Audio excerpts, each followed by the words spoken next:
Mani bahumugisha May God bless you ku gukora umurimo w'Imana. for doing the ministry of God, the service of God. Ku cyumweru nyuma ya saa sita narishimye cyane nabonye mwari muhari mu materaniro mukora umurimo w'Imana neza. In the prophetic service last week, I saw you and I was very happy because you did well. Mbonereho kubabwira ko nta gitaramo tugira ku cyumweru. We Tugira don't- amateraniro hano, nta gitaramo tugira. On The Friday, first service, the second service. Amateraniro ya mbere na ya kabiri. we have the first service and the second service on Sundays. Mani bahumugisha. May God bless you.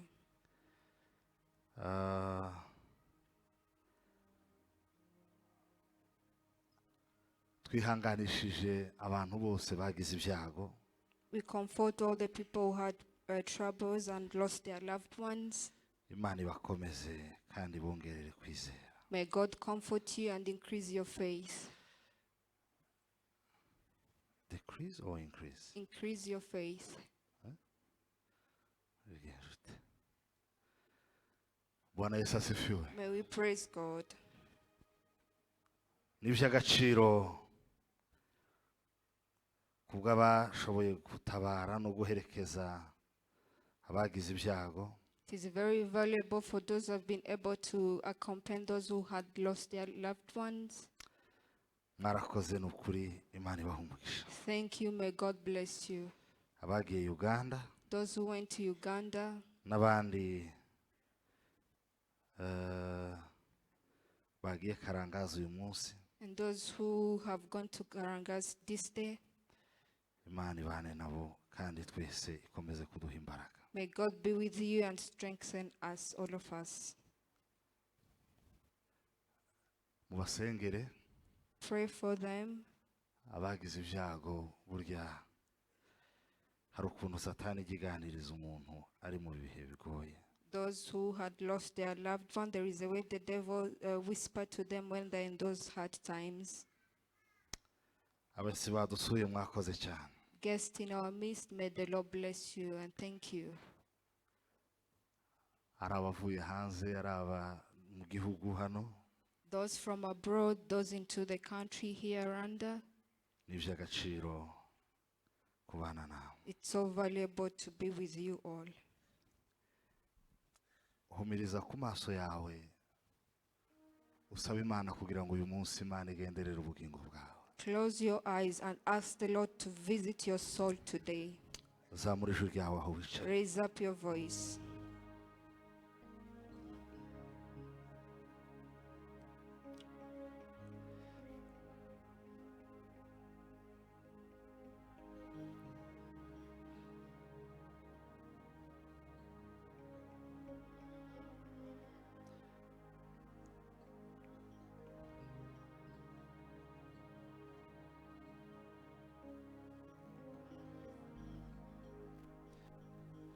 Igihe amaso yanje azaremba mwamuzambonekere wenda uzankangura nsinziriye cyangwa nzaba nkiriho ubikije ubugingo bwanjye Mwami Yesu urinde unyandike mu gitabo wande sema bakiranutse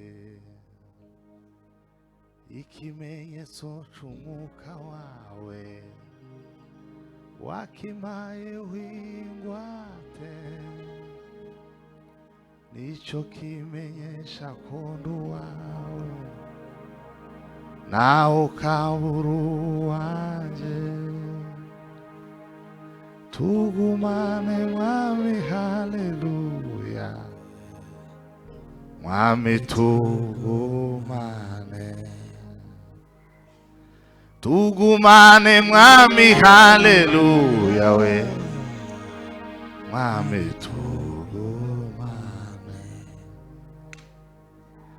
tugumane Mwami haleluya Mwami tugumane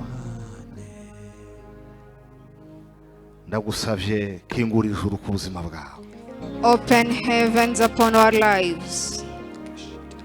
Wirangara vugana n'Imana ikingura ijuru ku buzima Talk to bwawe. God, do not be distracted. Talk to Umutima wawe God. uhure n'Imana. May your heart encounter God today. Yo, yo, yo, yo, yo, yo, yo, yo, yo. Yo, yo, yo, yo, yo, yo.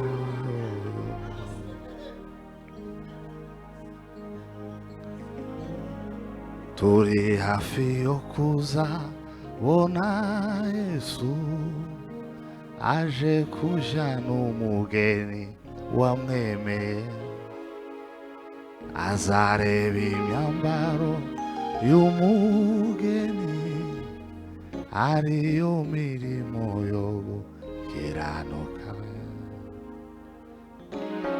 Turi hafi yo kuza bona Yesu aje kuja n'umugeni wamwemeye, azareba imyambaro y'umugeni ariyo mirimo yo gukiranuka. Mugeni, mugeni wa Yesu witegure, ari hafi yo kuza kutujana mu byicaro byiza byo mu ijuru byateguriwe abizera bose. Mugeni, mugeni wa Yesu witegure, ari hafi yo kuza kutujana mu byicaro byiza byo mu ijuru byateguriwe abizera bose. Iyo umugeni amaze kwemera umukwe, abazi ko ari we bazabana iteka, akamenya ko asize se na nyina, akabana n'umukwe iteka ryose. Mugeni, mugeni wa Yesu witegure, ari hafi yo kuza kutujana mu byicaro byo mu ijuru yateguriye abizera bose. Uzaba ari ubukwe urutugo kuko we uzatahwa n'abamarayika, nabo bazaba bafite amatsiko yo kureba umugeni wa Yesu. Uzaba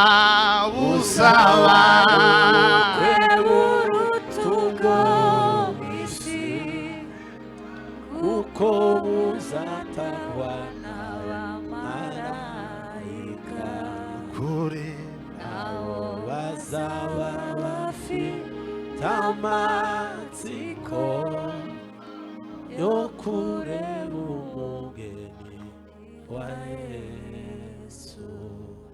Mugeni, mugeni wa Yesu witegure, ari hafi yo kuza kutujana n'ukuri mu byicaro byiza byo mu ijuru yateguriye abizera bose. Abafilipi 2:5. Philippians 2 verse 5. Mugire wa mutima wari muri Kristo Yesu. The Bible says, "Let this mind be in you, which was also in Christ Jesus."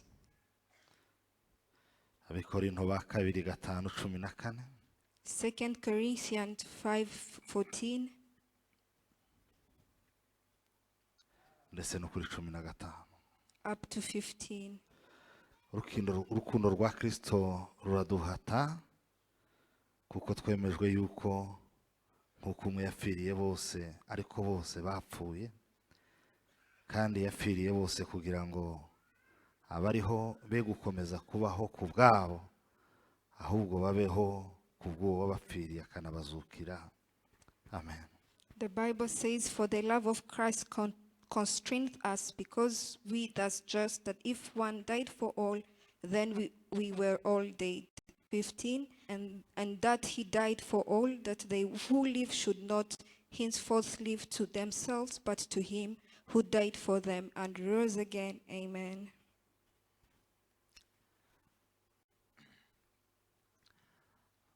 Ibyago abakristo bagira ni ukubaho badafite uburenganzira ku byabo. The troubles that Christians most of the time face is to live without having the rights on their possessions. Dufite umutungo data yaduhaye. We have the treasure from our Father in heaven. Data yaduhaye umutungo, kandi uwo mutungo si uw'abandi, ni uwacu, ariko ntabwo tuwubamo, ntituwunezererwa, kandi ari uwacu.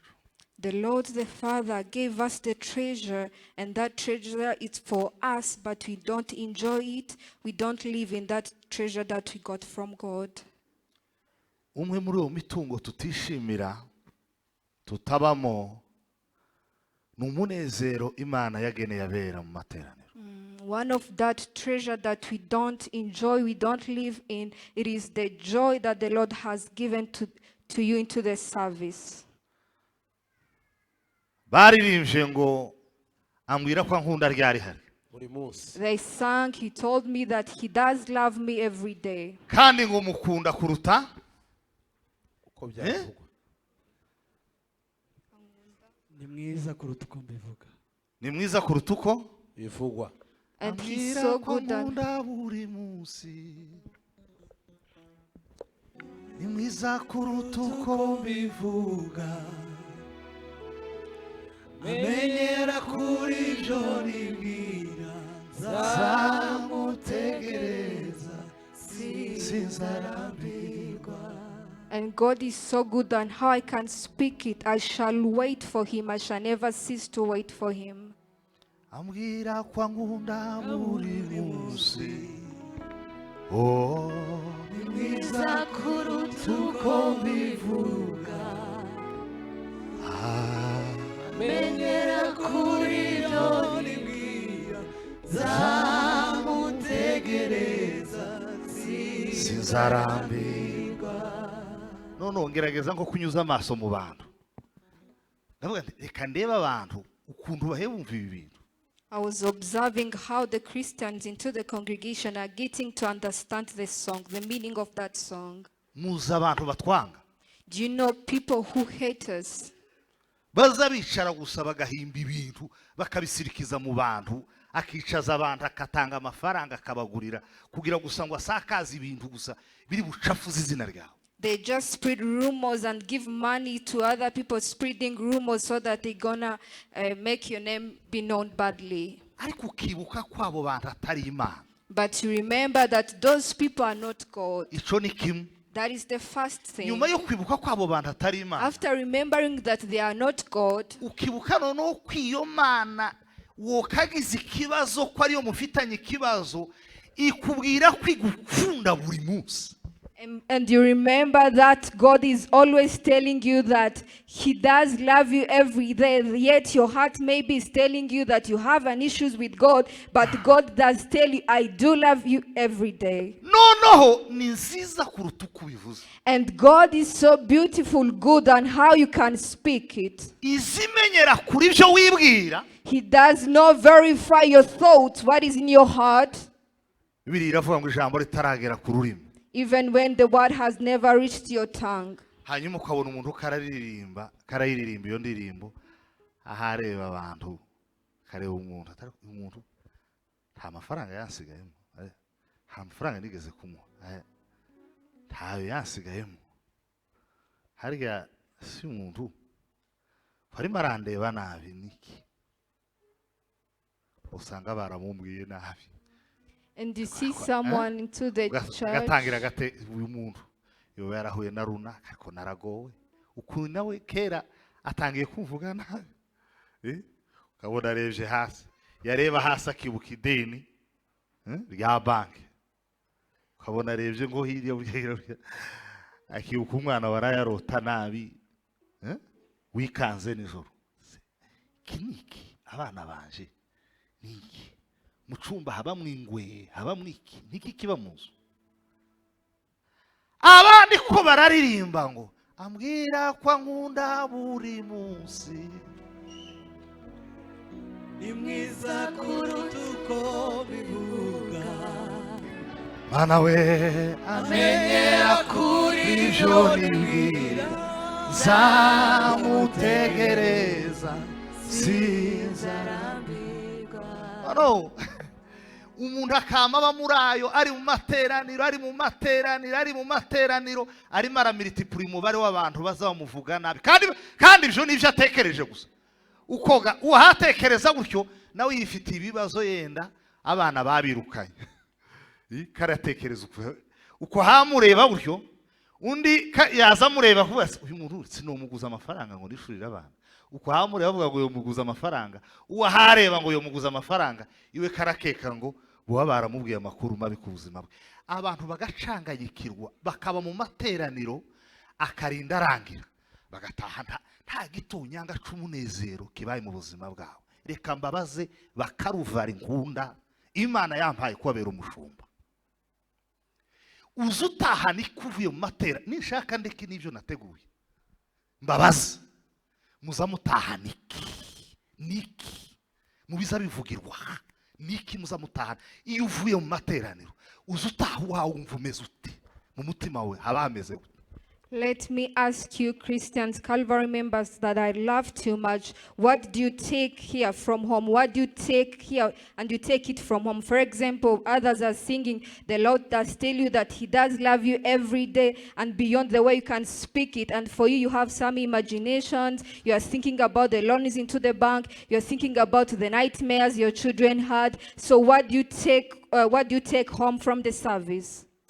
Many people became spectators instead of being partakers. Abantu benshi babaye indorerezi kugira ngo bagabane bakabwe iby'umugisha, bagabane iby'ubwami. Abantu benshi mu murimo w'Imana ubu ngubu ni indorerezi kuruta uko baba abanyamigabane bagabana umugabane w'ibyima. Many people are just the observers into the kingdom of God instead of being the partakers. Kuberiki? Why is it so? Satani zibaheza mu kirere bakaba mu buzima bwo kuzerera bakarangazwa, umuntu akamarangara, Satani kamiheza amaso yiwe kubitagenda ku ndwara imugoye, akamafata umugongo ngo ndapfuye ahamurike, akaba ariho ahagaciro ntaha agaciro aho Imana imuhaye ubuzima. Ni muzima munda ariko niba afite akabazo mu mugongo karatinda mu mugongo akama yibaza ngo harimo icuma ngo usanga harimo kanseri. The devil will distract you and you're going to delay on the issue that you're having into your body instead of also considering where you are feeling well, and the devil will shout to you that maybe you're about to die, you have your cancer at the back, but you should also consider the other things that are going well into your life. Can you please connect to your blessings? Ese mwakibuza n'imigisha yanyu? wagerageza mu buzima bwawe ukerekerayo ugaha umugongo ibyisha ubuzima bwawe n'ubugingo bwawe, ukerekera hari ubuzima, ukerekeza ibitekerezo ahari ubuzima. Can you consider not what are coming to kill your life, and consider taking your life to where life is dwelling, and consider that part? Kuki muhora mutekereza kubabanga mudatekereza kubabakunda kandi bahari? Why do you always think about your haters but not to the people that love you? Wamuhamagara kuri telefone ngo je buriya ngo isi yaranyanze ngo abantu bose ngo ubungubu ngo n'umuntu utanze ngo aranyanga. Yewe wowe ni gute umuntu utakuza kwanga ngo isi yose yaranyanze ndabizi ngo abantu bose barampagurukiye ngo sinzi ngo wogira ngo sinzi ikintu ngo cambayeho ngo nikoreye umwaka ntazi uwo ari bo ngo n'abantu ngo no mu isoko ndi mukuja mu isoko ngo naje kugurira umuntu utanze ngo nkabona karandeba nabi ngo sinzi ikintu nabaye. And they are always saying that all people all over the world, they do hate me, they are against me. Even people who don't know me, they are against me. I don't know. Wherever I go, I see the hateness into their eyes. Yesu yabaga mu bantu batamukunda ariko ntabiteho akagira umwanya w'abamukunda. Petero na Yohana na Yakobo bagatindana bakabana nawe ndetse bikagera igihe bakihererana bakaja ku musozi bagatinda. Uzutiziki akanwa kauzu gatinziriza mwiki ibitakubaka ngo je ngo sinzi uko bizogenda ngo ubuzima nukuvuga ngo bwararangiye ngo umugabo wanje wagize imyaka 8 ngo haba nakiraka ngo haba nikiraka gutya abakomeye abafite kiraka abakomeye n'abafite Kristo. Amen. Jesus was with people who hate him. He could spend a whole day with people who hate him, but another time he could focus on Peter and Paul and other people who love him. The reason, what is very important is not the issues going around. What is very important is Christ in you. Ngo imyaka ngo ibaye 31 ngo kuva 94 ntashe nkagera mu gihugu ngo njewe ngo sindi bakanizo pipi yeme ntabwo abahawe umugisha arabafite inzu oyaye nukuri kw'Imana yo mu ijuru abahawe umugisha nabahawe Kristo agatura muri bo bafite isezerano ry'ubugingo n'ubuzaza nabo. Hallelujah. Over 30 years old from the genocide, I have never been able to build my Samurigaza house. duimana icyubahiro yeme uwizera Imana na Kristo navugiriza Imana karuye. Those who believe in Jesus and Christ, may you shout to the Lord. What is very important, the life that you should have, is having Christ inside your life. Kuki satani zibariganya ikabariganya umutungo wawe ahari umunezero wawe ahari ibyishimo byawe ahari ibyiza Imana yaguteguriye ahari ibintu bidasanzwe Imana yateguye. Ntukemere na rimwe ko satani ariganya ubuzima bwawe. Jugotomera umunezero Imana yagenye uwo munsi wakirucakira imigisha yo mu mwuka Imana yagenye y'uwo munsi utaranga udakubise hirya no hino amadeni n'ibindi kuyatekerezaho suyu mwanya saha batekereza amadeni saha batekereza ibyago n'amakuba. Ahangaha bambara imbaraga zo kwizera zihangara ibihanda bibahangaye. How do you think about other things into the service? Instead, you should swallow the joy into the service and think about Jesus. Enjoy being into the service. Do not consider about your Lord, but come and enjoy, come and consume the joy into this place. Ambwira kwa nkunda buri munsi Mana we ni mwiza kuruta uko mbivuga amenyera kuri ibyo nibwira zamutegereza sinzarambirwa ambwira kwa nkunda buri munsi ambwira kwa nkunda buri Mana we haleluya ni mwiza kurusha uko mbivuga amenyera kuri ibyo nibwira zamutegereza sinzarambirwa. uku ntimubona aka karutso uzatuvuza tuba tukavugiriza ibibazo. Hari ingorane hari ibintu wagerageje kwirukana mu rukerera hari ibyo wagerageje gusengera ntibigende akaruru kabandi ko gufasha ibintu ibyara umusozi bikuryanye hejuru bikiruka bikagenda ariko abantu tuza tuvuza akaruru ukabwira abantu ngo vuza akaruru ukabona yifashe gutya yeme nimuvuza akaruru ukabona abantu bameze gutya vuza akaruru ukabona abantu bameze gutya sema we taila samone fondre de bregana foila archenes vede sobre de guerrier wohumiriza ukaba nk'usenga. Close your eyes and pray. bakuvugana n'ijuru imana.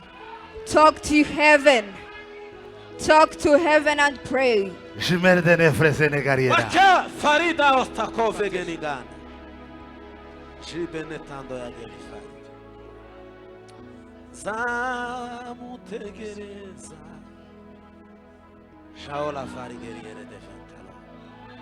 Oh. Hai taola bonsifine boy. Wakina mosta vugaria taota vigani. Folo la elo. Kao pangi la sala morfonema ya lo bengo la Io ite. simemo delle carte vigo. Zanda ofage nanganda la gariere defi. Yo. Ah la la la. You kidding we. So bene là in logare da fiselego. Cangelangando ya do bene sakere. Presene vendere de guerriere. Me la so e fa la gare de. Rufani matangi la sobre de veri. Andavo salami mi gare de figa. Cloare de se fisalome. Cafezime de brefene goriela. Antitema de panda ya domeniza. Roferme de bresene fondo. Gloarite de zanfila landre de geri. Hira kite follow lo carina cao. Bunda da si fegeniga. Ai, diwe totala farina tangusa la iloga. Wiragara tao la solombe la trifalo. Dolori gari tausa examasho di zanfilangeni. Kangurange nangando ya kero fagani ade. Sherete estaro fagani ade. Hila! Oui! Anche wakirari motewi! Anche tasso di vankirare l'hotel! Tangi la kiraso figa ninganda la garie! Ça, autre de changement de si, surprise de sens sur le banc de la gare. Wasenga ukabwira Imana ngo iki kintu gihora gihagarara imbere yanje mu materaniro kikambuza kunezerwa gihirime mu izina rya Yesu. Uyu musozi ujumbuza kunezerwa before you and you never enjoy into the service. What does hinder the joy into your life from the service? Pray over that issue. Wagisitaza we, gituma ndanezererwa. Imana ya Israheli, Imana yanjye bamuzira. Riduka wangi kutaka wadayimoniwe. Carte de changement de si, circulation de sens et la bo. Betanda la valmergerie. Ai ewe wa musozi muremure we ubona wakoriki imbere ya Zerubabeluza hinduka kuikiwe. Ewe wa musozi muremure ubona wakoriki imbere ya Zerubabeluza hinduka kubikiwe. ababibabarira tuzabona umusaruro wavyo.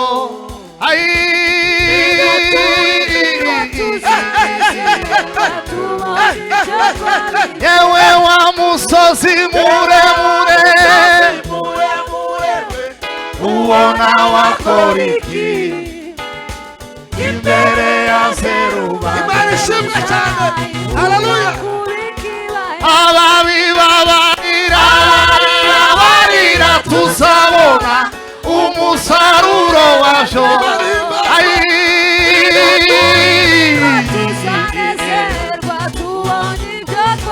Yewe wa musozi muremure we ubona wakoriki imbere ya Zerubabeluza. ababibabarira tuzabona umusaruro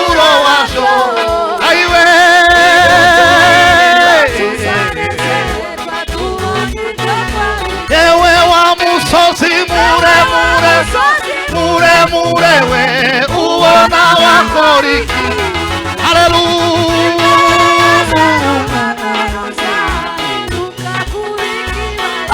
ababibabarira bibabarira tuzabona umusaruro wabyo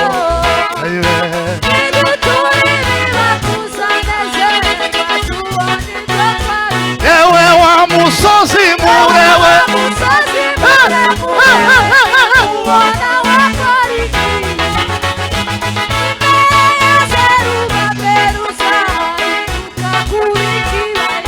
ababibabarira barira tuzabona umusaruro wabyo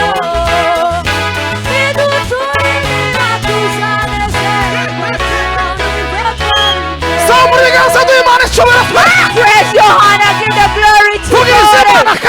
Shout out to the Lord. Shout out to the Lord.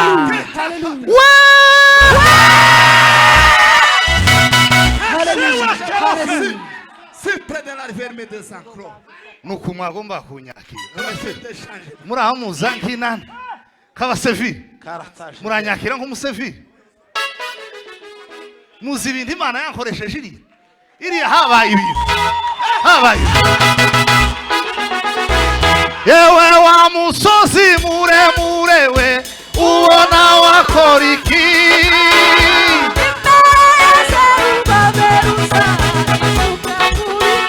yewe wa musozi muremure ubona wakora iki imbere ya Zerubabeli ababibabarira barira tuzabona umusaruro wabyo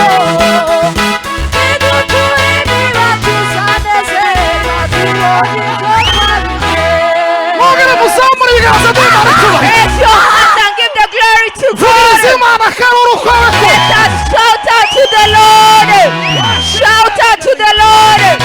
ari imitima Jehova shaka Hallelujah. uko nimureba nuko twaturirimba burya hari abantu ntaco bahe bareba ku musozi ubahagaze imbere pi karamavuga ati ivyo ni ivyabo biriya ibintu bayevuga ni ivyabo imisozi yabo se ndayizi yewe ko turafuguriya wawe ko turafuguriya wanje yewe wa musozi muremure we ubona wakora iki imbere ya Zerubabeli yewe wa musozi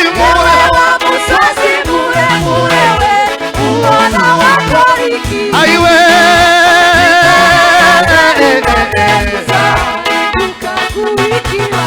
ababibabarira umusaruro wabyo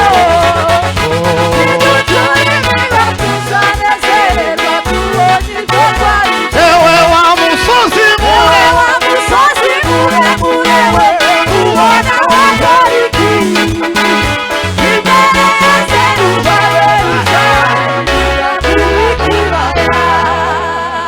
mukomere Imana amashyi muyivugirize bakaru Praise out to the Lord. Let us give the praise to the Lord. ngaho bacurangira agasirimba nandi mwicare mwigire gahino muvaho ngaho mwigire hino Haila kitofizere.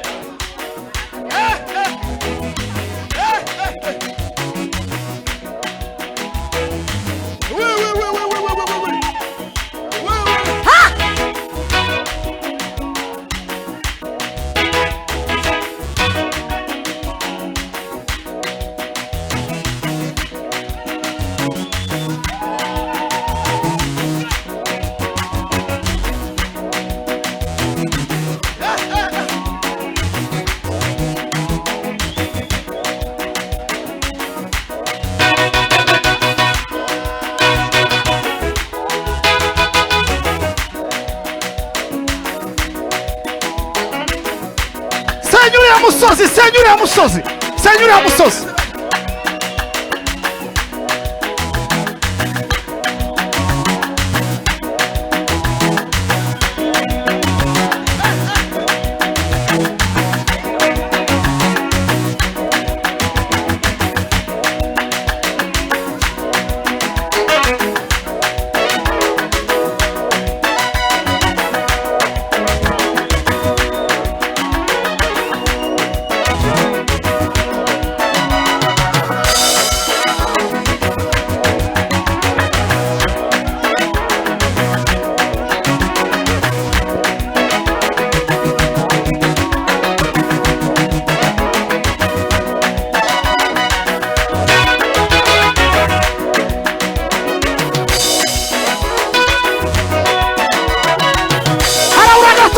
gato, harabura gato, harabura gato.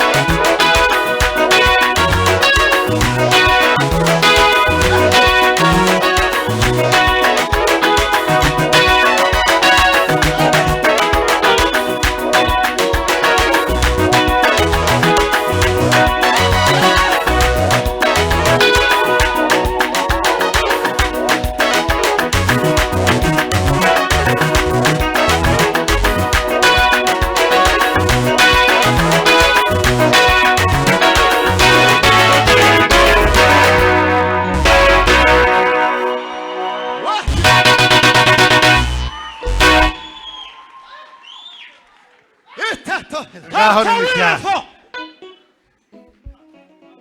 Kanda papa.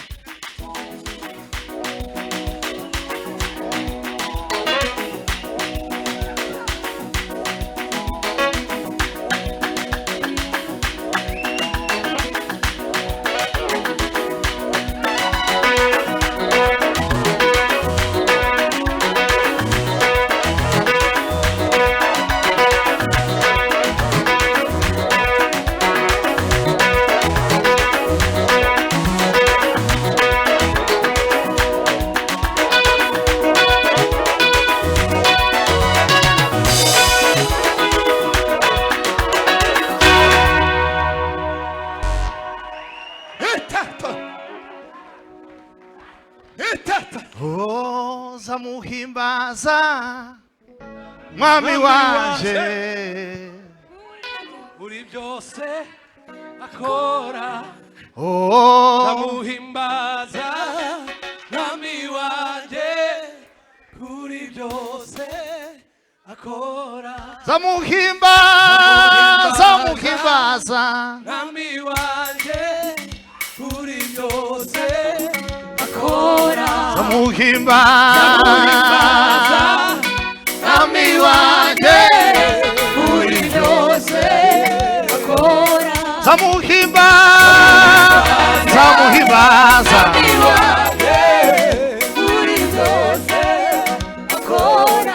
Zamuhimbaza mwami wanje muri byose akora. Zahora muhimbaza Yesu, zahora muhimbaza, zahora muhimbaza Yesu, Zahora muhimbaza, zahora muhimbaza Yesu, Zahora muhimbaza, mwami we. Zahora vuga imirimo yankoreye yose, Zahora muhimbaza, Sema we. Hari ikintu cyamanutse muri aya materaniro. there is something that has come down into the service. Hari ikintu There is something into this service. mugire mwibare shora muzamu ibiganza. Raise up your hand and give the glory to God. Zamuhimbaza mwami wanje muri byose akora. Zamuhimbaza mwami wanje muri byose akora. Zamuhimbaza mwami wanje muri byose akora.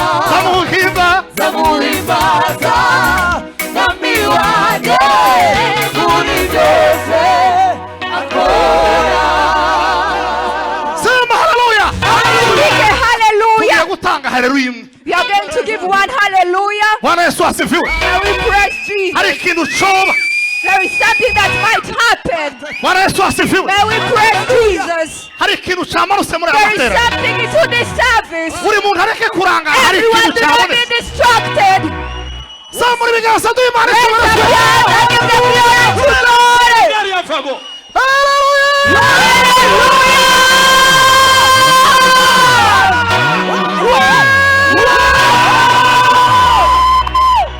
Bwana Yesu asifiwe. May we praise Jesus. Ntimukaza muterana amateraniro y'idini.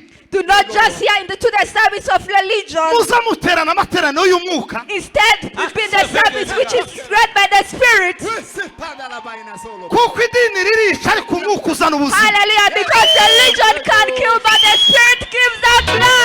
zamuhimbaza mwami wanje muri byose akora zamuhimbaza mwami wanje muri byose akora zamuhimbaza mwami wanje muri byose akora. When we praise Jesus, umwuka bimbwiye neza the Spirit talked to me well. Hallelujah. bakukora umukwabo mu rugo rwawe Do an investigation into your house. Do an investigation into your house. senga ugira ibyo utahaze gira ibintu utahaze gira ibintu utahaze gira ibintu utahaze irukana gira ibintu usohora Something outside. Izina rya Yesu. kora umukwabo kora umukwabo Yesu. Make an investigation into your house.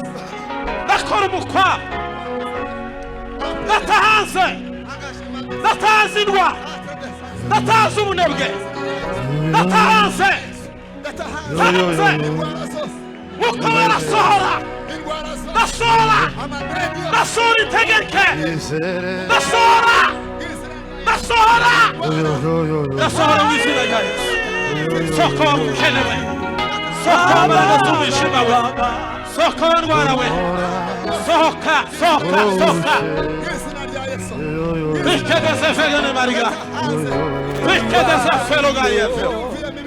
Rikkedese fakira yeronga. Rikkedese fene mariglo itefere. Wakero. Watakime le faria garia fao. Rikkedese feloga yeronga. Takara. Mosala forgariere defi. Rikkedese felo. Rikkedese faloe. Asirere desa figala goro. Tahanze mu izina rya Yesu. Mwuka wera sohora. gira ibyo utahaze mu mubiri wawe gira ibyo utahaze mu rugo rwawe kora umukwabo mu buzima bwanjye. Sohoka.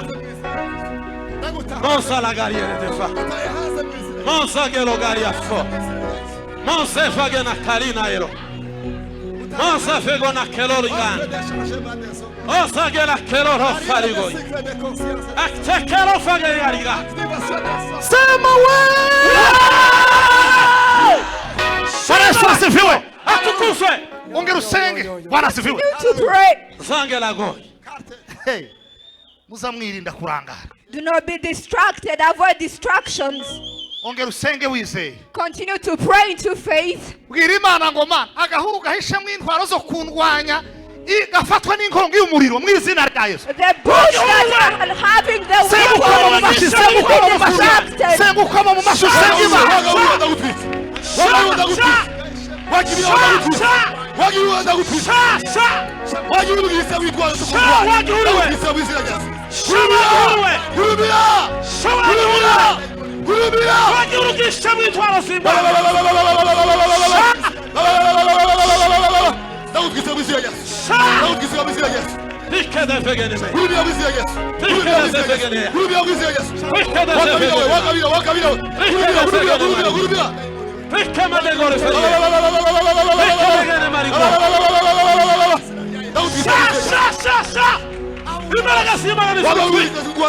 Imana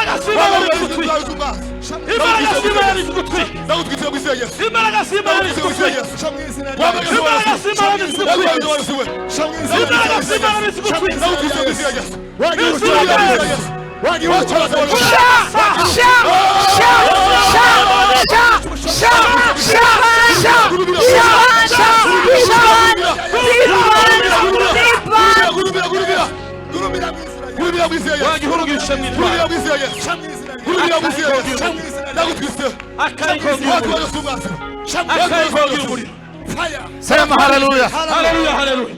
Ngaho nimwike hasi. You may take your seats.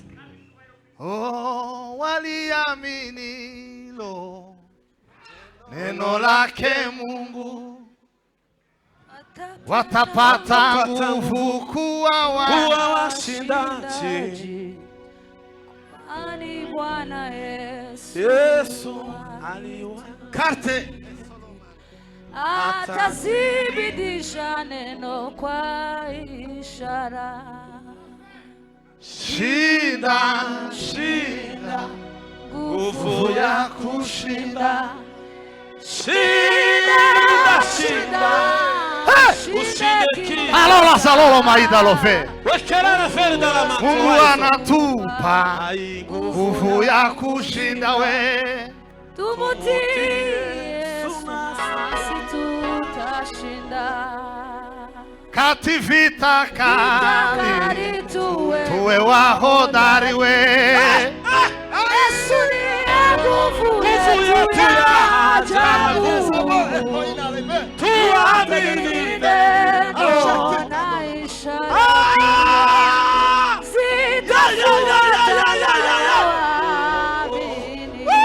Sawira kolo imotele. Shinda, shinda, nguvu ya kushinda we. Alola salolo. Tapli salo falina mondela bre. Mungu Mungu anatupa nguvu ya kushinda. Tumutie Yesu nasi tutashinda we. Shinda, shinda we. Shinda nguvu ya kushinda. Haleluya we. Shinda, shinda, ushinde kila saa. Mungu anatupa nguvu ya kushinda. Tumutie Yesu nasi tutashinda. This is a Pentecostal church. Iri ni itorero rya Pentekote. Hallelujah, hallelujah. This is not a religion. Ntabwo ari idini. We are Pentecostal people Turi abapentekote in a Pentecostal church. mu itorero ry'abapentekote. That's why we honor and we respect what the Holy Spirit. Niyo mpamvu twumvira kandi tukubaka ibyo Mwuka Wera tubwira gukora. Bwana Yesu asifiwe. May we praise Jesus. Nk'abakristo. Christians,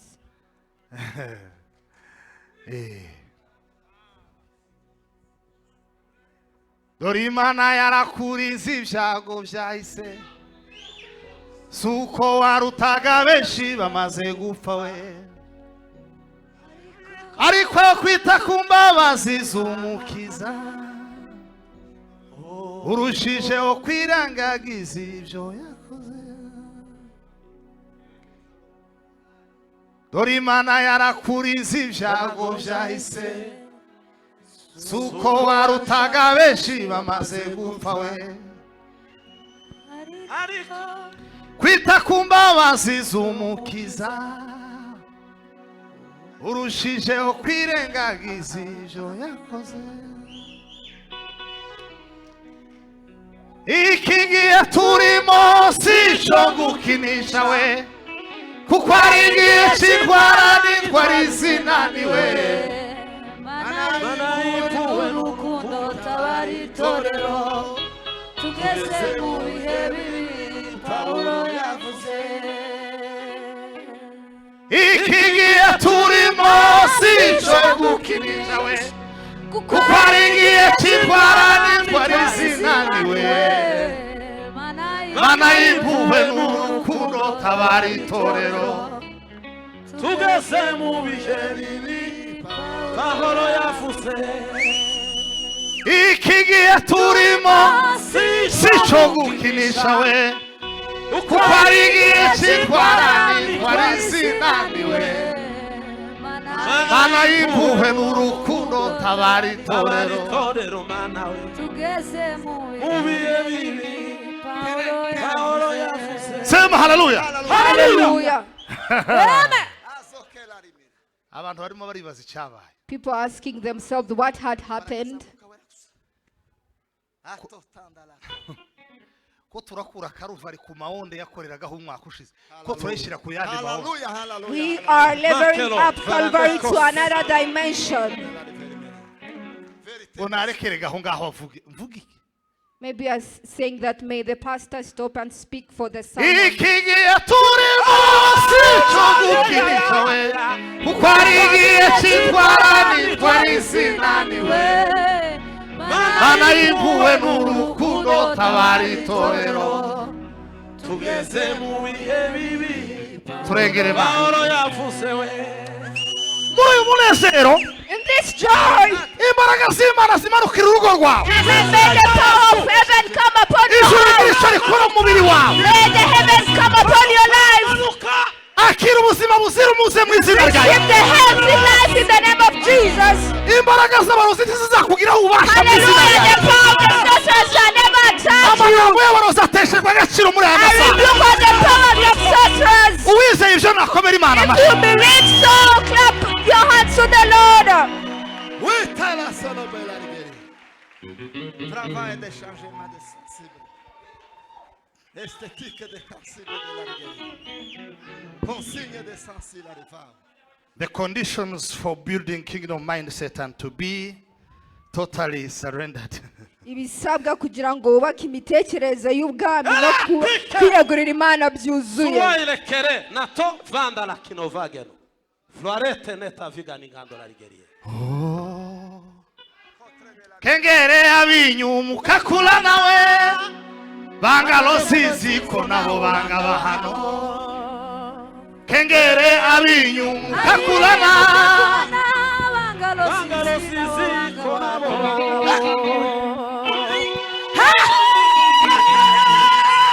hariko bayikorera bayisibohe bayikorera Kate. Kate. kengere abinyumuka kula na bangalo siziko nabo banga bahano Réforme de Berzene. Engagement de cycle de consigne de l'altar. Travail de cycle de l'arité. Nababwiye ibintu 9 I spoke of 9 points bisabwa kugira ngo umuntu yubake mindset, kingdom mindset muri we. which are conditions for a man to build a kingdom mindset. Sinabivuze byose tugeze ku cya gatanu cya I gatandatu uyu did munsi. not mention all the points. We are on the 5th point and 6th point. Rasive de Borie. Carte de Mefora vagina solo Akira varia. gutabarwa muze. N'izina rya Yesu. Receive the rescue in the name of Jesus. Ravise de Mertrovene. Engagement de sang. Zangu na elo karibu. Ramlotation de Vezine. Yangerise gando ya keo. Ugiye gukorera muri Kongo kandi bizogenda neza. Humura. We are going to be working in Congo and all shall go well. Engagement de Castas. Nawe uratashe. Feles. Jitegure. Oh, de la forme. Kari torelo Testando sana. la bonne eso. Ande otae solo gari za viko. Mtetezi wangu Yesu anaishi leo. Mtetezi, Wangu yuai. mtetezi, Mtetezi wangu Yesu anaishi leo. Mtetezi wangu yuai. mtetezi. Mtetezi wangu Yesu anaishi leo. Mtetezi wangu yuai. Mtetezi, Mtetezi wangu Yesu anaishi leo.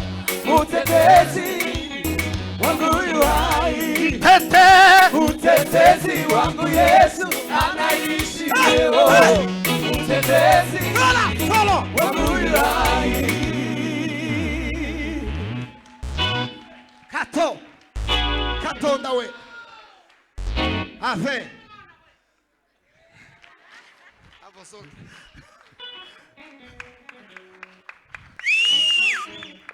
Que quatre de la rivière. Bwana asifiwe. Atukuzwe mire. Muragaruka mu kanya muhumure. Ni orte. Wakelo follow yilanga ndati. Talifa gani ya shamna gisa Osman. Efeketando lo andaye nazo. L'ordre de changement de sens. Iyo mwitekerejeho Climat. When you think of yourself, mbabazi let me ask you, muzamubona muzoja mu ijuru. do you think that you shall go to heaven? Eh? Is it true that you shall go to heaven? Nuko kuntu muzamumvira ibintu mu mubiri mutekerereza mu mubiri ibintu byose byababanye ibinyamubiri kintu cyose cyabaye ikinyamubiri gusa muzamubona ijuru are you going there? Because the way you examine everything into the flesh, are you going to heaven? Ai, ibigabe biri bingi na nimbere za kiguma we. Ibigabe biri bingi we. Na nimbere za kiguma we. Ibigabe biri bingi na nimbere za kiguma we. Na nimbere za kiguma. Wisha wabayumbe we kuri kubonana. Wisha wabayumbe we kuri kubonana. Hallelujah. Iri ntabwo ari iteraniro rya mu gitondo. This Ha- is not the ntabwo ari morning irya nimugoroba. service, neither the second service, Nta nubwo ari irya nijoro. neither the night Nta nubwo service, ari ryo mu rukerera. not the dawn service. No. Ni iteraniro ry'umwuka. Hallelujah. It is the service of the Spirit. Katitalamo.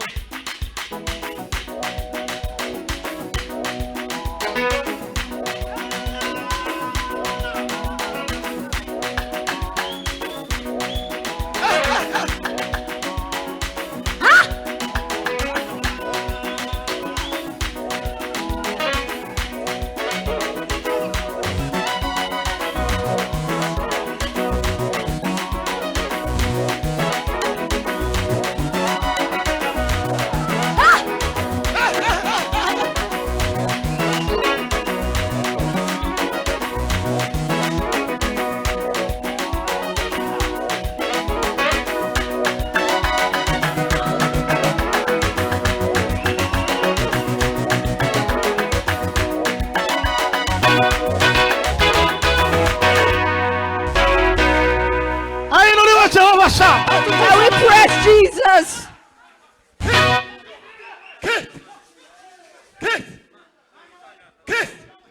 Nicare ba papa nihangana. Muragaruka ko murabona biri bigende gute. Please take back Mwe your mugiye seats. turebe ko tuvuga biri. For those who are still attentive, Abakiri kumwe natwe, me I'm not. njye ntabwo nyiri ku Of murongo course. neza, Mwuka Wera yafashe control. Uyivugwe data. I'm no longer attentive. Ntabwo nyipanze neza.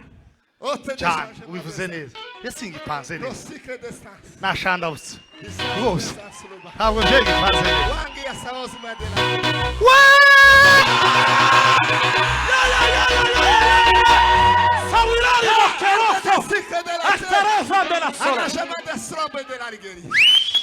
Etre de shini ya We are saozi. speaking about kingdom service Turi kuvuga ku bijyanye n'imikorere y'umwuka and spiritual warfare. ndetse n'intambara zo mu mwuka. When we say kingdom service, Iyo tuvuze imikorere y'ubwami, what does it mean? ese bishatse kuvuga iki?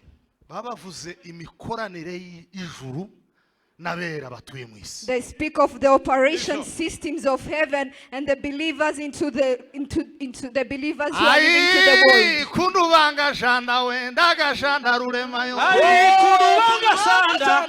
Nagasanda rurema we. Ikibigambwira we kugaruka kwage. Ai bikibigambwira kugaruka kwage. Ikibigambwira we kugaruka kwage yo. Ai bikibigambwira kugaruka kwage. Kugaruka kwage we kugaruka Bikibigambwira kugaruka kwage. Trebe. Kora kazimana. Trambushe de sanfolma. hari uburyo ijuru riza rikorana n'abera bari mu isi. There is how heaven works with the believers. This is what we call kingdom service. Ibyo twita imikorere y'ubwami. Receive life. Akira ubuzima. Korta cheve. Autour de changement de phare. Nukane ngozeve. hari uburyo ijuru riza rikorana n'abantu. There is how heaven works with people. Abizera The believers, bagira amaonde bazavuganiraho n'Imana. they have the dimension where they speak with God. Bagira za telefone bazavuganiraho They n'Imana. have the phone calls where they speak with God. Iyo bahamagaye ijuru rirumva. When they call to heaven, does listen to them. Iyo telefone y'ijuru igasona. When the phone from heaven rings, Ijuru rikitaba. the heaven will answer. Abera bo mu isi bakabwira ijuru ico bashaka. The believer shall talk to heaven what they are looking for. ijuru rigatanga amakuru y'ukuntu biri buboneke, And the heaven shall give us information to the believers how to get them. rigatanga uburyo bigomba kugenda n'ababikora, The way how things should go and people are going to do so. imirongo y'ubusabane aho abantu abera bahagarara, uko bifata uko bagenda, kandi apana uko bifata mu gihe kimwe. Uko abakristo abera mu isi bifata bigenda bitandukana according to the times and circumstances. How channels of heaven will be given to you, how you should behave your attitude, and shall always be different according to the seasons. Mu gihe cy'ububyutse hari uko abera mu isi bifata, In the time of revival, there is an attitude from the believers they have. mu gihe cy'ingume hari uko abera bifata mu In isi, the time of troubles, there is how the believers behave. mu gihe bakunzwe kandi bahawe ijambo hari uko baza bifata mu When isi, they have given when they are loved and they have given the word to speak, there is the way they mu gihe behave. banzwe hari uko baza bifata mu And isi. when they have hateness upon them, there is the way they behave. Ibyo byose si imibare batekerereza mu mazu yabo, si imibare basoma mu bitabo runaka, ni imibare ijuru ritanga, kandi iyo mibare itangwa n'ijuru ikumvwa n'ababa maso mu mwuka n'abasabana n'ijuru daily. And all of those are not the mathematics that you get from the people. Instead, it is the mathematics that you get from heaven. That's why I told you last time Niyo mpamvu nababwiye ubushize what God spoke is ibyo very Imana important. yavuze birakomeye cyane. But mostly what is very important is what God is speaking now. But igikomeye cyane ni icyo Uwiteka Imana iri kuvuga aka kanya. Abantu bazabicara gusa ngo Imana yaravuze. People sit down and say God had said. Ntuba wicaye nabi, You are not sitting badly. ntuba wicaye ku busa, You are not sitting on nothing. ariko umuntu wicaye neza But someone who is sitting very well ni umuntu wicaye ku cyo Imana irimo iravuga none. is someone who is sitting Now. on today's promises. Ai, watendile na baale abesha tenda nechuwe, watendile na baale mana we wavuganye n'abakera, mana vugana natwe we. wavuganye n'abakera vugana natwe Mana wavuganye n'abakera we, mana vugana natwe we. wavuganye n'abakera vugana natwe Ariko yemwe mwampereye Imana icyoro muzamuha ibiganza, Give the glory to God. nimuvuze akaruru buri muntu wese. Cry out to the Lord. Ikirere Imana iduhaye muri uyu mwaka The atmosphere that the Lord has given us this year, mugomba kucumva neza. you should understand it well. Iyi kingdom service igizwe n'ibintu byinshi. Imikorere y'ubwami is composed of many things. Icyambere cyitwa kingdom, no, understanding of God's systems. Kumva imikorere y'Imana. Imiyoboro migari, kumva imiyoboro migari Imana ijuru rinyuzamo ibyo abera bari mu isi bagenerwa. To understand the knowledge of the channels that the Lord used to give to the believers. Iki ntimwocumva neza, abantu banditse neza bazi ko hari ikintu nasimbutse cyitwa kingdom structure. There is people who have been able to take some notes. There is some point that I skipped called kingdom structure. Ku cyumweru nzakibabwira. On the next time I will share it with you. Icyo bita kingdom structure. What we call the kingdom structure. Ubwami bw'Imana structure uko buteye n'imikorere yabo. How the kingdom of God is organized and this structure and how does it operate. Iyi point rero yitwa understanding God's systems ntabwo nayivuga none ntimwoyumva, muzoyumva neza ku cyumweru. Kumva imiyoboro y'Imana, I cannot speak it of today. I'll speak it on the next Sunday. Icya kabiri kigize iyi kingdom service The second point, cyitwa spiritual growth. gukura mu mwuka. Gukura mu mwuka. Spiritual growth. It is the second point. Buriya Imana iradusaba gukura mu mwuka mbere yuko dukora ibitangaza. God wants us to grow spiritually before we do or manifest miracles. Mbere yo kureba icyo ijuru rigukoresha, Before seeing what the heavens are using for you, ukwiye kureba icyo ijuru ryagukozemo. you should look of what the heaven has done into you. Muranyumvise? yego Mbere yo gutinda ku cyo ijuru rikoresha ubuzima bwawe, ugomba gutinda ku cyo ijuru ryagukozemo. You should consider what the heaven has done into your life, not what the heaven has make you to do. kubera ko dukunda kwiyerekana na show off so dushaka ngo ijuru ridukoreshe rikora ibitangaza n'ibimenyetso uhagarare gutya nuvuga abantu babana n'ubumuga hari abatanu bahite bahaguruka bakire nuvuga umuntu ubana n'ubumuga bwo kutumva ahite yumva nuvuga bagize gute ivyo sivyo byo interesse ijuru riba interesse n'ikintu yakoze muri wowe uburyo wakinguye umutima wawe ijuru rikagira uburenganzira bwo kugira ivyo ritora muri wowe rikabivanamo rikagira n'ibindi ritereka muri The heaven is more interested of what the heaven has done inside of you, how you had opened your heart for the heaven to do the miracles inside of you. But for us, we like the show of, we want us to do miracles, to heal the dumb, to heal even the deaf. iri jambo muryumve Listen to this word properly. Imana ishobora byose God is able.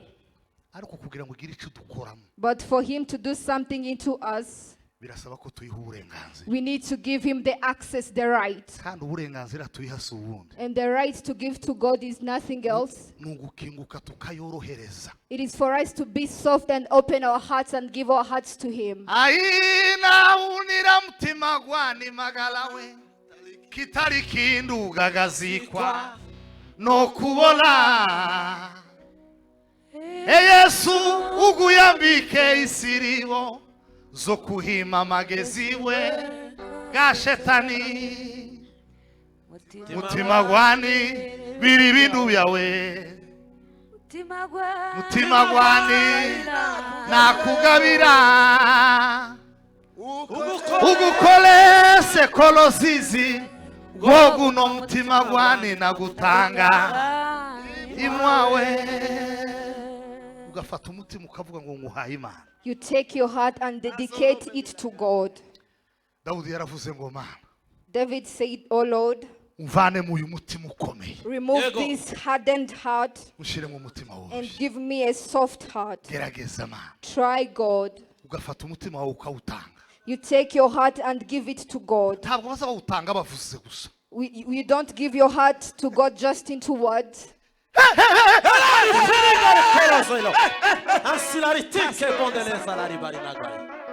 you die. Urapfa kuri wowe. Are you listening? Ese murimo muranyumva? The best way of giving yourself to God is dying to yourself. Uburyo bwiza wakihama Imana ni ugupfa kuri wowe. And the more you die, the more you receive life. Uko upfa cyane ni gukomeza kwakira ubuzima bw'Imana. I speak again. The more you die, Yes. the more you receive life. Reka nsubiremo, uko upfa cyane ni gukomeza kwakira ubuzima bw'Imana. Mutima gwani biri bintu byawe mutima gwani nakugabira we ugukolese kulusizi wogu mutima gwani nagutanga imwawe sauti nyororo itasikirika Kiriri mesavuga riro ayaya Dani mastike verodani profesize de guerrier Surtakero na posalogari anete nibiki biranga abantu bakuze. What shows people who have grown?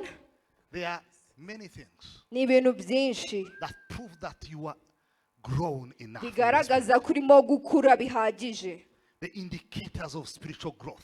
Byerekana kuri gukura bihagije. Indicator number 1, Icya mbere, love life. ugomba gukunda ubuzima. Ubuzima bukunda. The life that loves.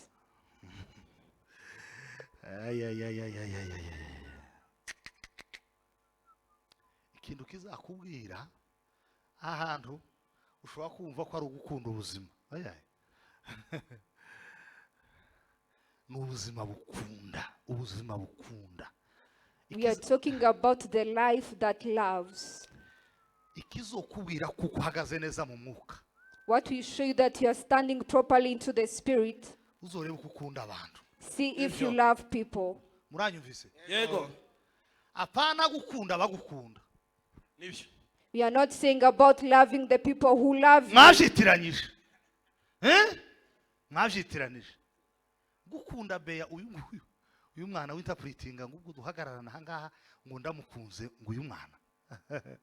Oya. Kandi ko ndavuga urukundo rwo haruguru y'inzira, apana rujya rwo munsi y'inzira. Mwumve. Kuko hari urukundo rw'irari, abantu bazabitiranya urukundo n'irari. feelings iyo zabanje urwo si urukundo abarirare cyo koza urukundo recreating feelings but feelings which are positive. Muranyumvise ivyo sinabivuga nonaha. Gukunda Beya ntabwo ariko gukunda abantu. Ngakunda Beya n'abarumunabe Claire na Queen, hari yitwa Queen na papa wa kuko yababyaye kandi akaba uburenganzira mukaza hano.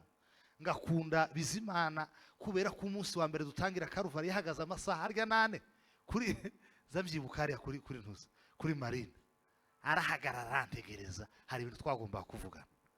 Aza sengera no muri iki gitondo yanyoreje message avuga ngo Imana igukoresha iby'ubutwara kuko yaramaze gusenga uko yamaterano yayagize mu ruhara. Ngakunda Mafiye Jojo kuko aza sengera. Ibyo ni bisanzwe. Ngakundi abarinzi kubera ubu muri ko ni mvunja vikwazo cyane. Ngakunda baririnje. Ibyo ni bisanzwe. Kabakunda bakaruvari ni byiza ariko ni bisanzwe. Ngomba gukunda abantu bose. Yesu yaravuze ngo nimukunda babakunda muzashimwa iki ko nabandi ariko babigenza ngo ahubwo ndababwira ngo mukunda abantu bose. To love beyond her sisters because they are here and their dad has given them the permission to be in the church. To love you Calvary members, to love Papa Bizimana because he does pray for me. It is normal, but it shall be extraordinary when you love all people. Yohana yaranditse ngo umuntu udakunda ntazimana cyane. Nibyo. In John wrote that, beloved, let us love one another, and that who does not love does not know God. Ntabara uyu munsi. Zunama soloriga. Yemwe. Muvuge ngo Imana intabara. Nukuri. Ngiriye neza kubera ko nintagirira neza ntimuvamo. Ndahira ko mutararamo. Mwese muransigamo. Ndakinga imiryango zirabakora. Ndenge nini. Bwana Yesu asifiwe. Atukuzwe milele. Praise Jesus. Mumeze neza. Papa Charles. Yes ashi. Mane habichubai. Hallelujah. May we praise Jesus. Gloire de Dina for Farkarimete. Shanda Daviza. Uniondole majivuno. Komesha kiburi. Utawale. Akili zangu Baba we. niongoze, Uifundishe roho yangu habari za mbingu. Sikilizeni Kizazi changu Mungu anaishi. uniondole majivuno Komesha kiburi, utawale akili zangu Baba we niongoze, uifundishe roho yangu habari za mbingu. sikilizeni Kizazi changu Mungu anaishi. ngomba gukunda abantu You should love people. Carvenesme de date Aitire solo gari na dikayeloge. bareba basohoka ko baragira ngo bagende tutarakinga imiryango nacitse n'urukimana baravuze ati ntituzi ibikurikiraho reka twigendere. Ay ay ay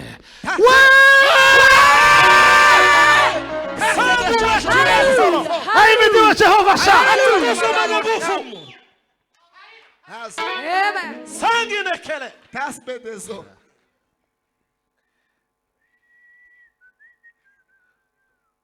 uyu mugabo bakwiye nko gukora ku ikanisa ntajiriya mu ntuza umuntu bakwiye gukora nka twe gukora nka hagufi nta muntu ufite ikigo hano uwo mwakazi hano hagufi akaviriya yagiye.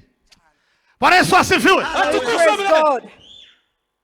Ishaka biri kiza kigaragaza ko wakuze. The second that show that you have grown spiritually, Character and godliness. imiterere n'ubuzima bw'Imana. Imiterere yawe My characters, n'ubumana bukurimo. even the godliness inside of me. Uriya kababwire iyo satani ije kugutera neza When the devil wants to attack you well, izitera indangagaciro zawe. he will attack your characters, your values. Muranyumvise iyo satani ije kugushobora ikintu ca mbere zitera indangagaciro zawe. When the devil is about to attack you so well, he will attack your values. Ntimuri mukumva abantu bavuga ngo nje wunyine ngo naza abantu ngo bankoreye ubugome ngo ndaruha ndabanga. Waratewe. People saying that I'm hating people because they have done wrong to me. You have been attacked by the devil. Imiterere yacu Our characters, ni indicate igaragaza ko twakuze ariko kandi n'ubumana buturimo. it is an indicator that shows that we have grown, even the godliness in us. Umuntu yarinjira mu wawe ukumva siwe wenyine gusa waje. Someone can enter into your house and you feel another presence Hari of umuntu wari other wakira people. mu rugo, hari umuntu wari wakira mu rugo ukavuga ati ariko uyu muntu ntabwo ari wenyine. There is a person you may receive at your home and say, this person is not himself, he's with others. Bigeze kuraza umusaza umwe mu rugo, umusaza bita Ntambara, haraba muzi hano.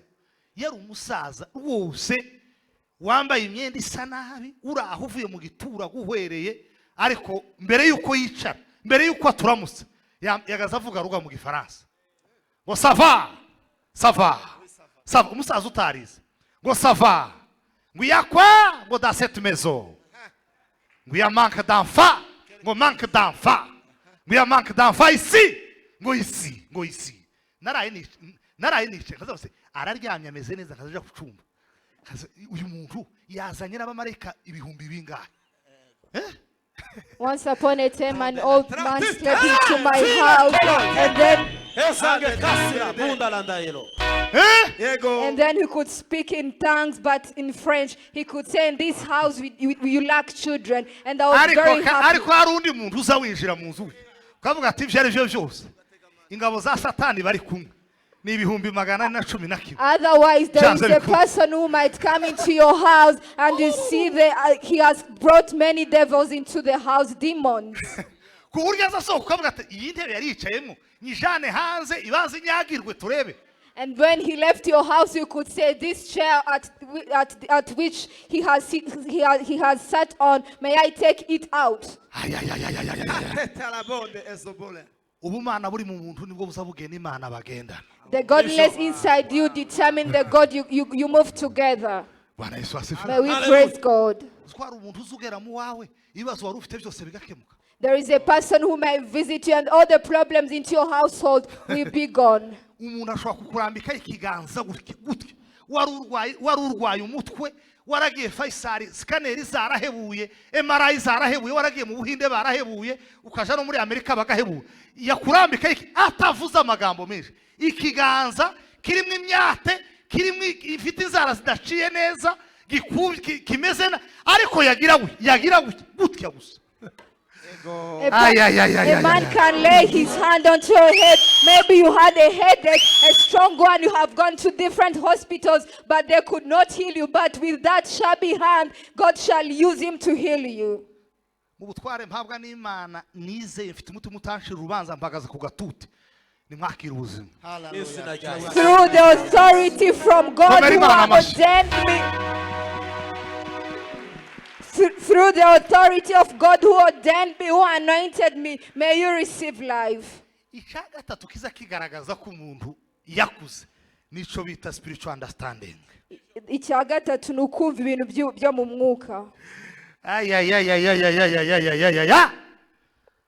Urwego imyumvire yawe isingira iby'Imana. The level at which your understanding can receive godly things.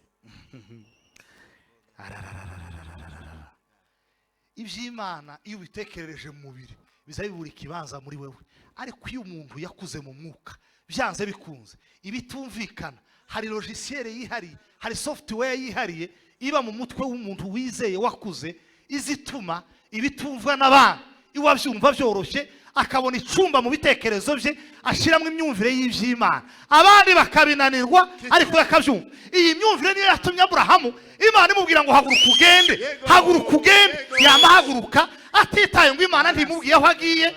Ubu nyine mbwiye umuntu hano kamubwira ngo Imana iravuze ngo haguruka ugende. Yovuga ati ariko dore na social media zasaza hanze zoze dore babantu ntitwababwiye ko abantu ari abasazi, baraguhagurukije ngo ugende utazi ugiye, uri umurwayi wo mu mutwe uzi ukurikira ibintu bidahari. This spiritual understanding is understanding that you have that is so unique, that you have a software that can help you to understand the godly thing. That is why Abraham, God said, leave this place, and he could leave. But you can ask someone in this house, I'm asking you to leave. And then immediately he will ask you, where shall I go? Asking many questions. ariko reka mbabwire gukura mu mwuka si maji. To grow spiritually, it's not magic. Ni process z'ibintu bitatu. It is a three process things. Ni process ya mbere yo kwemera Imana ikagukoramo umurimo. It is the first process to allow God to do work into you. Mubanze mucumve iki kintu. Listen well. Ni ukwemera Imana ikagukoramo umurimo. To allow God to work into you. Ukemera mwuka wera akagukoramo umurimo. You allow the Spirit to work into you. Intambwe ya kabiri ni zine nari mvuze zitatari ko ni zine. Intambwe ya kabiri ni ukwemera Imana ikagukoreramo. To allow God to work inside of you, to use you. Are you there? Yes, we are. Huh? Imana working through you. To allow No, God to... yeah, no, kugukoramo umurimo. Donc hari ukugukoramo, hari no kugukoreramo. Muranyumvise? Yego. Hari ukundi Imana igukora yarangiza ikagukoreramo. Mubyumve neza.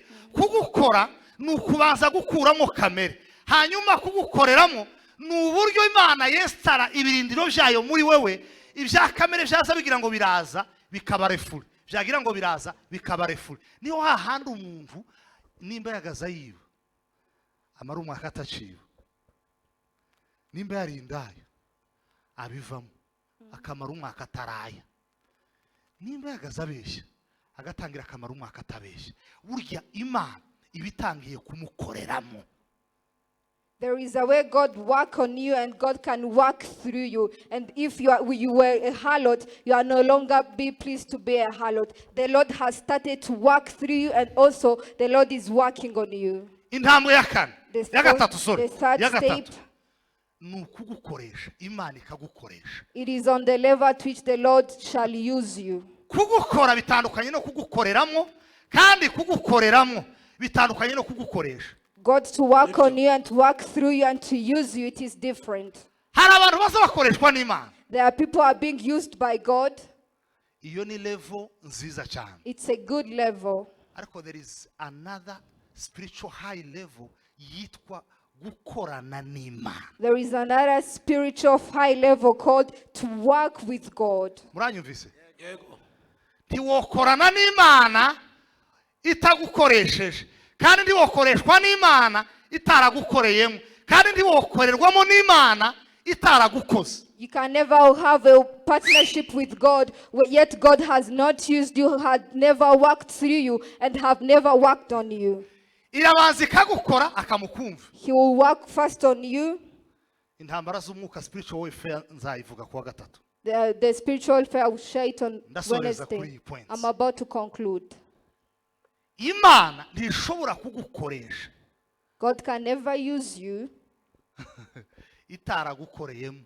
when He has never worked through you. Nta nubwo ishobora kugukoreramo utarayemereye kugukora. And He can never work through you when God has never worked on you.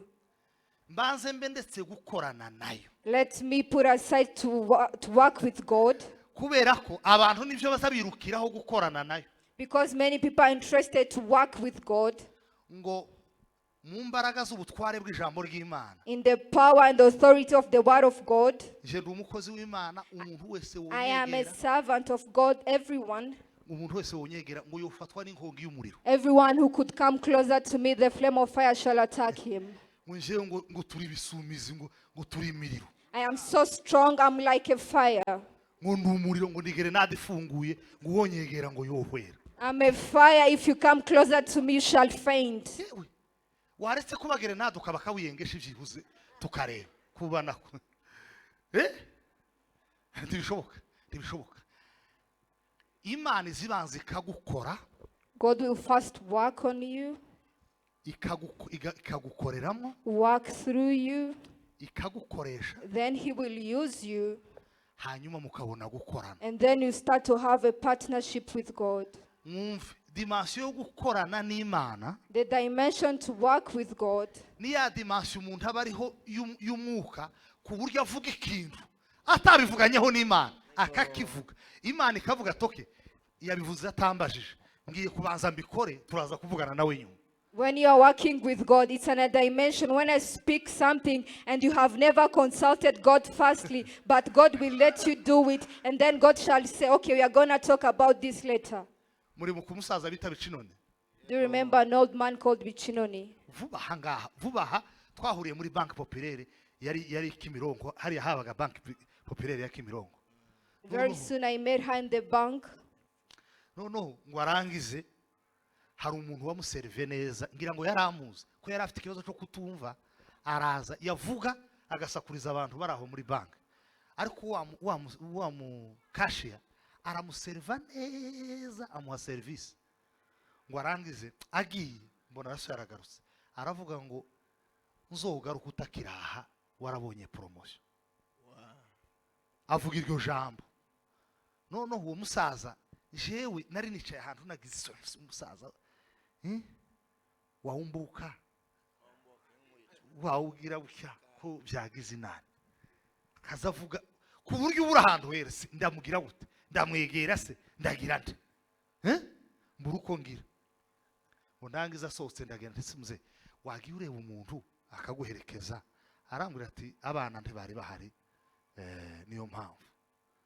Ngo ndangize wa mukobwa ndagenda naje abari unserve, ndamuna ndetse uriya musaza uramuzi, atoya nabonye gusa asa n'abasaza biwacu, iwanyu nihe mu Mutara. Okay, sawa, na muserve gusa ko nabonye asa n'abasaza biwacu. Sawa, biriya bintu yakubwiye ubyizerera, ati nibyo turiya n'umuhanuzi, ati wanshakira nimero ye.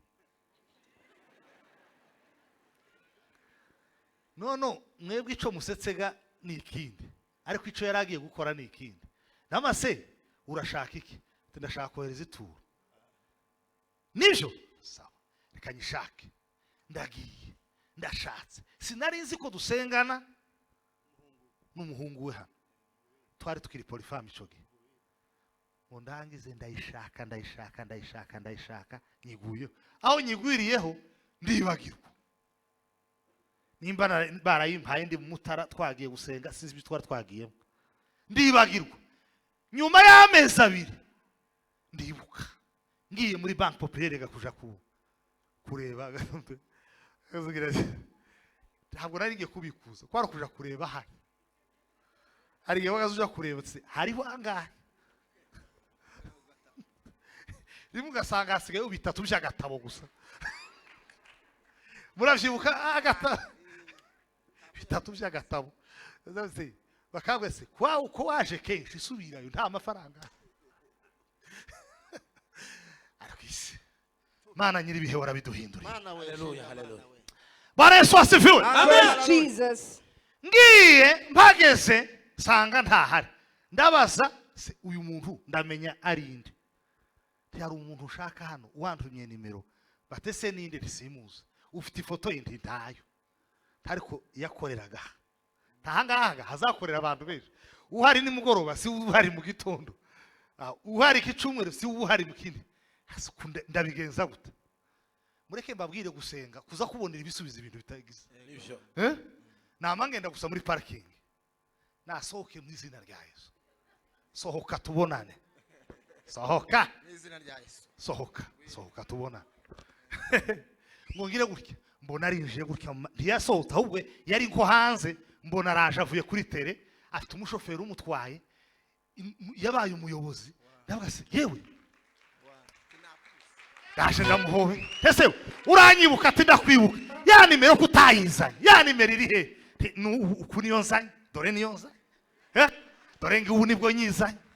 Ati bya bintu uzi ko byabaye nyuma y'icumweru bahise baterana, inama iraterana, bahita bavuga ngo ubona promotion ninde, bayihereza mugenzi wanje twari kumwe. Mugenzi wanje muri ico cumweru Beka ihita imuhamagara bamuha akazi keza, ngo bamuha akazi, baravuga ati iyi promotion ubundi twari twayigeneye iyi department, reka tuyiheze uyu mugenzi wanje.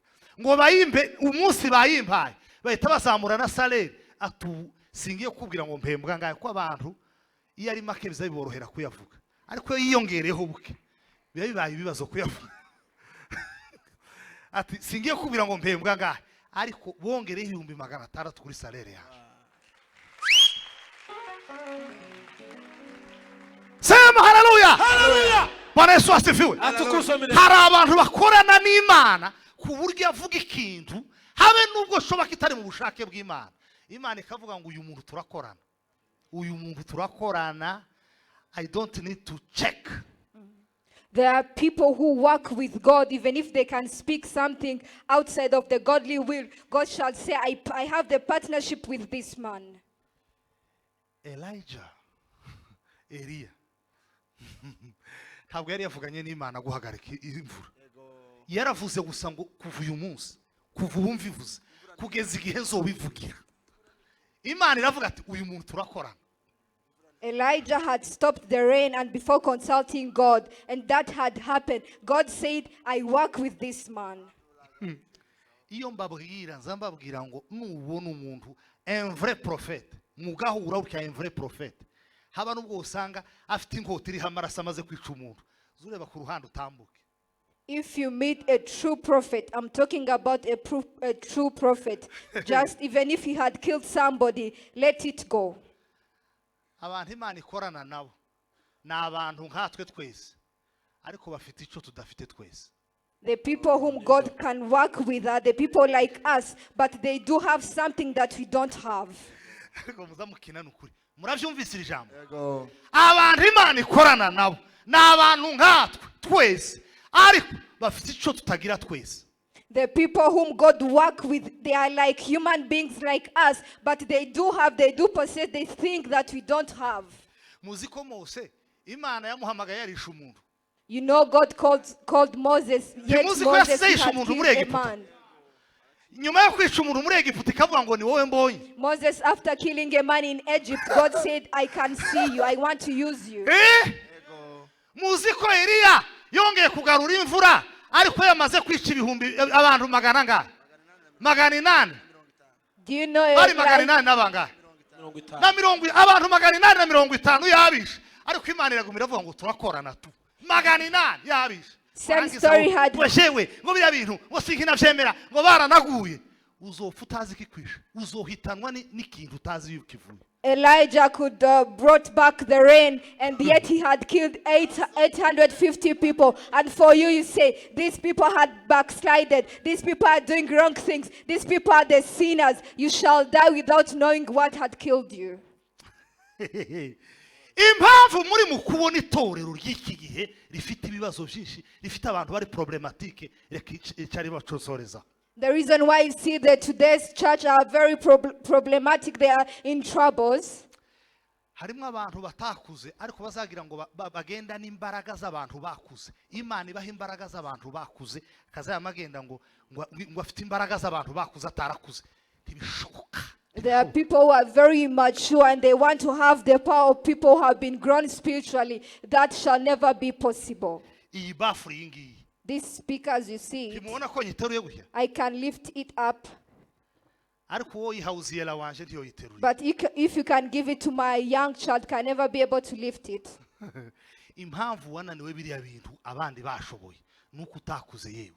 The reason why you are failing those things that other people were able to do, it is because of your immaturity. Icanyuma igitwa muri mukubona itorero ririmo abantu, amatora ririmo abantu batafagaze neza babaye problematique. Nuko babaye stagnant, bamaze kuba stagnant babibiziba ntibakura ngo bamare kuba stagnant. Iyo umuntu yabaye igikuri adakura azaba bored, ibyari bimuryoheye bizabe mubera bored, akazabona baza ntimubona nk'abarinzi b'inkiki abo mwabanaga musenga barashasenga se kare muri mu gusenga muri bakeya kubera iki umuntu iyo yabaye stagnant ivy'umwuka ntibiba bikimuryoheye ivyo yakoraga azayicara kumva ntibigifite uburyohe vyagiraga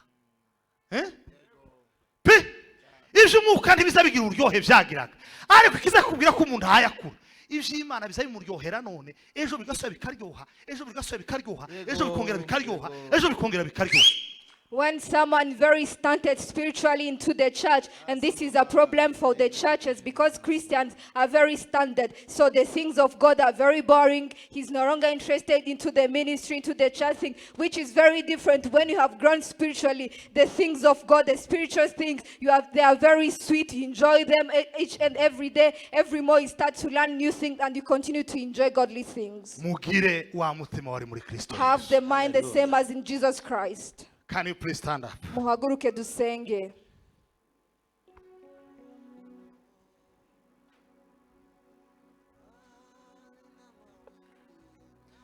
Muhumure mukomere mushikame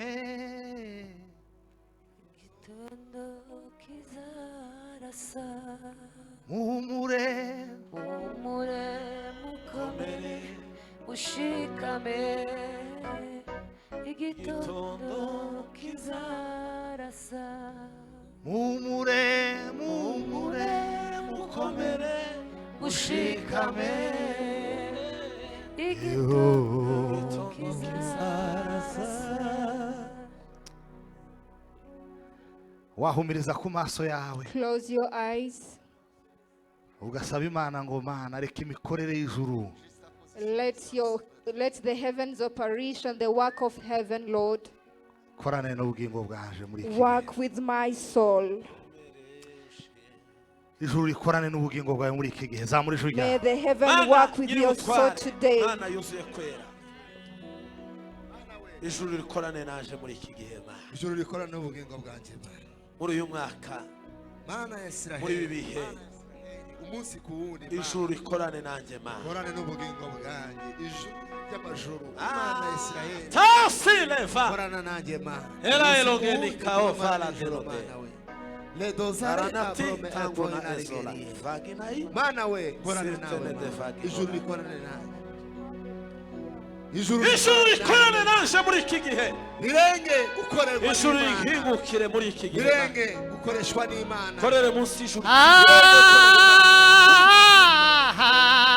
Hai la sala la monda la bandi a sombre de ferie roba. Fila gari tarafigano da life. Ai Yo yo yo yo yo. yo yo yo yo yo yo yo yo. Kari Yo yo yo yo yo yo yo yo. Wila solo fela gina. cyangwa ijuru rigakorana nawe turi imbere yawe Mana. Bwana Yesu asifiwe. Hallelujah. Atukuzwe. Can you hold the hand of your neighbor please? Wafata amaboko y'umuntu umwegeranye ukamusengera kubw'iki cyumweru.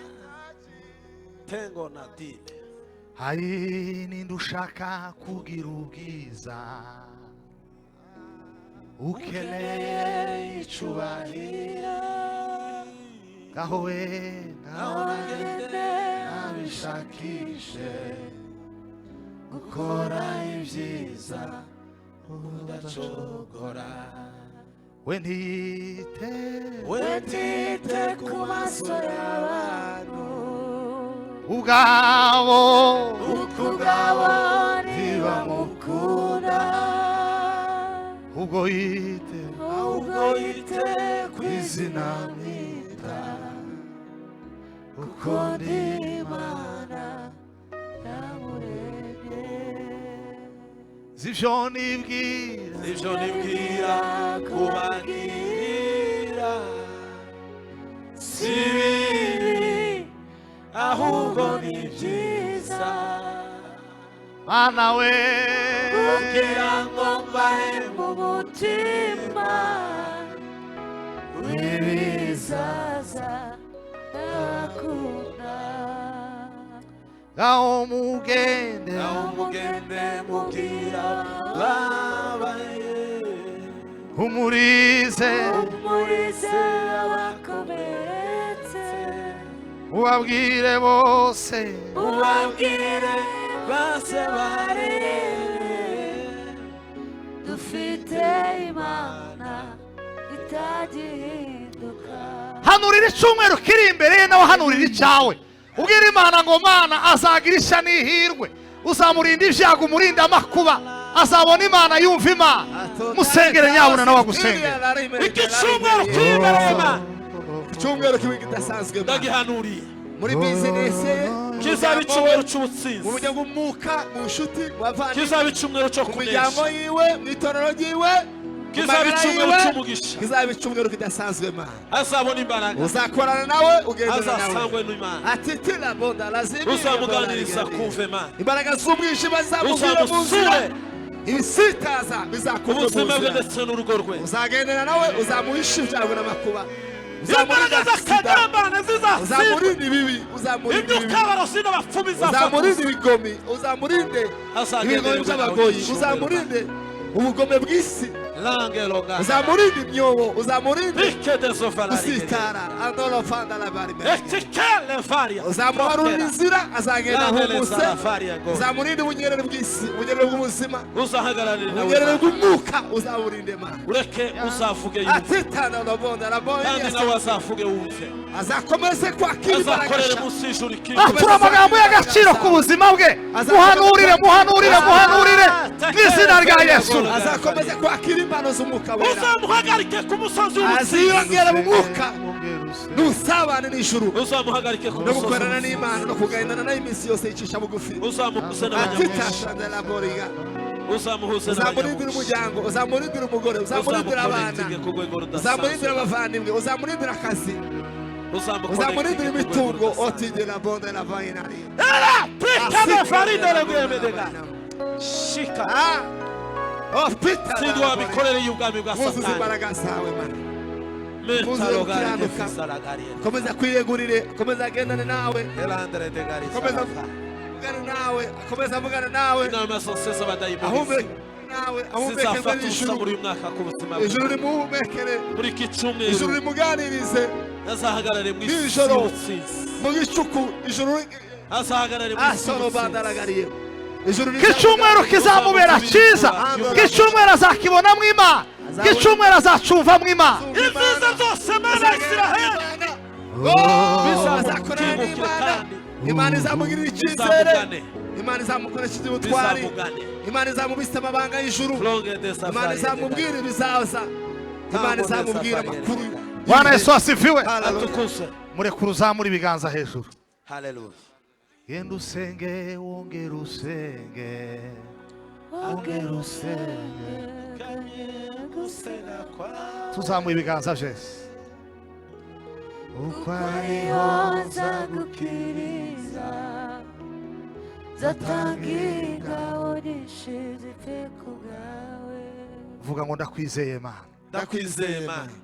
Kuzamura amaboko kwanje Kuzamura amaboko kwanjye byishimirwe mu maso yawe. Byishimirwe mu maso yawe. Ni wowe Mana yonyine nizera, Niwe Mana yonyine nizera. ni wowe nishingikirizaho, Niwe nishingikirizaho.